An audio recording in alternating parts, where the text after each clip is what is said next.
Well, I think the first time that we saw this character, we didn't really know much about her. We never learned much about the Widow. She's really, I think she's a slippery fish in Iron Man 2, and we get little glimpses of her, her true identity, but it all happens so quickly. To be able to play, the Black Widow as she is without, these many faces. I mean, she still has many different faces she puts on. I think she still is sort of divisive in that way, but we get to see a little bit more of who she is, a little bit of her history, of her kind of shady past. The Black Widow, when we first find her, is she's being tasked.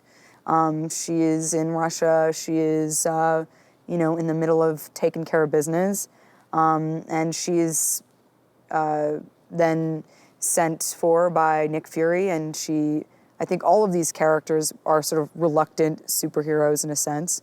She looks at it as just kind of another job. She's basically out there kind of recruiting the team.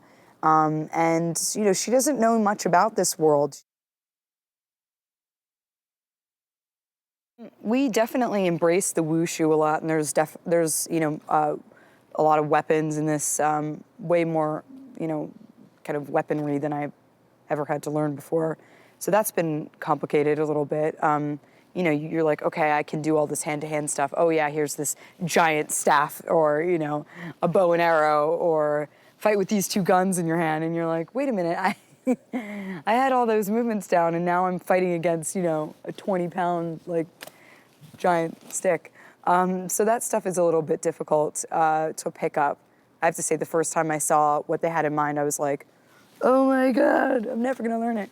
And you do, it's just a lot of fails until you get it. Joss's dialogue is so witty and so dry and so clever, and I think he's really invested in each personality, and you can see the little I'd call them Whedonisms in the words. There's a lot of pop cultural references, and there's a lot of heart behind the characters. They are, when they hurt, they're hurt. We relate to them. There's betrayal. There's suspicion. These are real feelings, and I think the audience will relate to them, just as they have in the Iron Man films, just as they have in Thor, just as they do, in Captain America. I think the audience relates to each one of these films because they are, and I think it's why audiences, or why readers relate to comic books, is because these characters are human but have these superhuman abilities. And Joss, as a fan, I think, was just dedicated to seeing that through. I think what makes this film stand out is, of course, the cast is just insane.